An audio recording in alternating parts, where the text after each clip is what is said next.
Como vimos ontem, o povo de Israel, ao ser libertado do Egito, era um grande povo. Havia já 400 anos, quase 500 anos desde a promessa a Abraão, e o povo tinha se tornado muito numeroso. Vimos ontem também que o povo estava organizado, havia comandantes, chefes de 1.000, chefes de 500, de 100, chefes de 10, chefes de 50. E assim o povo estava organizado e já estava às portas de Canaã. O povo saiu do Egito, foi para o Sinai, o Monte Horebe. E lá no Sinai ficou aproximadamente um ano e pouco. E aí eles partiram para Canaã e pararam em Cádiz Barnea, na fronteira de Canaã, na entrada de Canaã.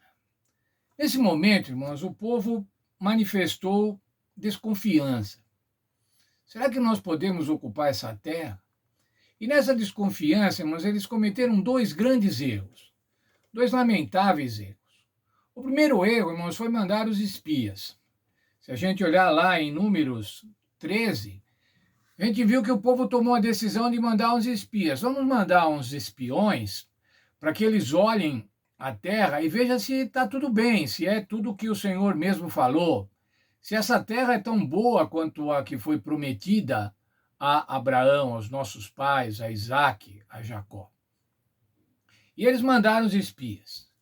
Os espias foram, irmãos, 12 espias, um de cada tribo. Veja, era organizado.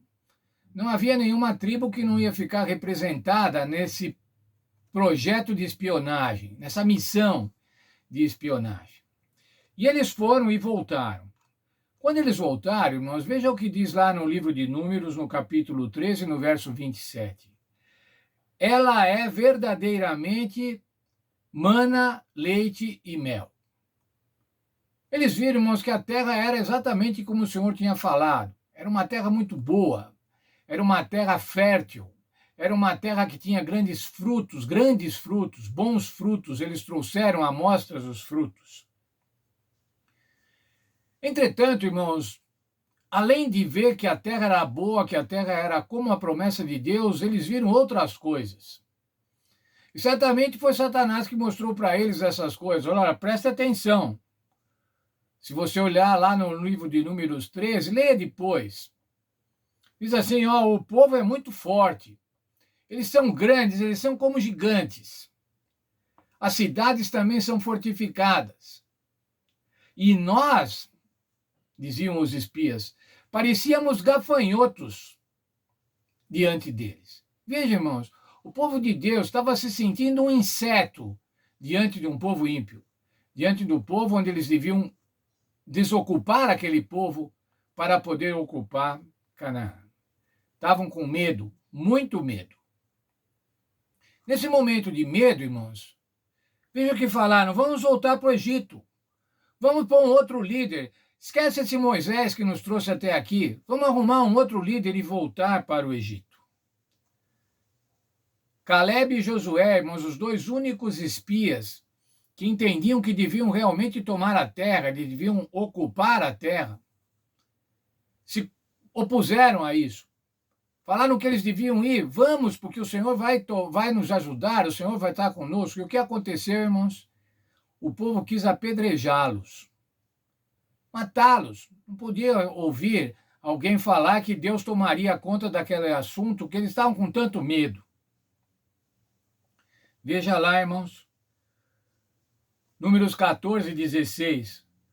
O Senhor não pôde introduzir esse povo na terra que Deus lhe tinha jurado. Por isso, os matou no deserto. O que era isso, irmãos? Esse era o argumento de Moisés.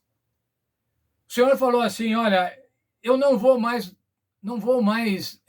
adotar esse povo. Não vou mais assumir esse povo como meu. No livro de Números, capítulo 14, verso 12, diz assim, rejeitarei o povo e farei de ti um povo maior e mais forte do que esse. Veja, irmãos, o povo estava rejeitando Moisés e o Senhor agora estava prestigiando Moisés, falando assim, olha, eu vou rejeitar esse povo e de você vou fazer um povo muito melhor, um povo muito mais forte. Aí, irmãos, Moisés podia se envaidecer, falar assim: é isso mesmo, esse povo vem me aborrecendo há anos. Esse povo é um povo ingrato, esse povo vive brigando comigo, vive julgando que eu faço as coisas erradas. Mas o que fez Moisés, irmãos, foi o verso que lemos agora mesmo, 14:16 de Números. O Senhor não pôde introduzir esse povo na terra que tinha jurado, por isso os matou no deserto. Moisés foi argumentar com Deus: Senhor, não faça isso. Não despreze esse povo. Não deixe esse povo de lado. Porque o que vai acontecer é que as outras nações vão falar assim, o que está nesse verso. Ele tirou do Egito, mas não pôde introduzi-los na terra de Canaã. Por isso os matou. Qual era a preocupação de Moisés, irmãos, nesse momento? A preocupação de Moisés era com a reputação de Deus. Já viu, irmãos, que coisa bonita? Um ser humano, um simples ser humano, se preocupar com a reputação de Deus? Pergunto, você se preocupa com a reputação de Deus? Nós nos chamamos cristãos, não é, irmãos? E a Bíblia diz que nós não devemos tomar o nome do Senhor em vão. Será que nós nos chamamos cristãos e ao nos chamarmos cristãos, a nossa atitude diz: olha, vocês estão tomando o nome de cristão em vão? Vocês não merecem o nome de cristão? Ou, como disse Gandhi, uma frase atribuída dele: eu seria cristão, não fossem os cristãos. O que era isso, irmãos? O povo cristão, naquele momento, na Índia, basicamente os ingleses, não representavam a Cristo. E isso impedia que Gandhi e outros fossem cristãos. Glorificar a Deus, irmãos. É isso que nós devemos fazer, glorificar a Deus. Mas veja, nesse momento, então, irmãos, Deus perdoou o povo, mas deu uma disciplina. Qual a disciplina? Esse povo, todos os que são maiores de 20 anos, não vão entrar na terra prometida. Vão ficar no deserto. Eles não querem voltar para o Egito, pois eles vão morrer no deserto nesses 40 anos, nos próximos 40 anos. Para cada dia que os espias ficaram espionando a terra, 1 ano de peregrinação no deserto. Ah, irmãos, mas aí, quando o povo soube disso, eles se arrependeram. Mas eles se arrependeram profundamente, irmãos? Será que eles se arrependeram porque entenderam que tinham desrespeitado a vontade de Deus, que tinham sido infiéis a Deus? Não, irmãos. Eles se arrependeram por causa das consequências. Ixi, agora nós vamos ficar 40 anos no deserto. E tomaram fizeram o segundo erro em Cádiz Barnea. Então vamos lá tomar a terra. O Senhor tinha falado que não era para ir mais. Já tinha sido lançada a disciplina sobre eles. Veja, por favor, o livro de Números, capítulo 14, o verso 40, em seguida.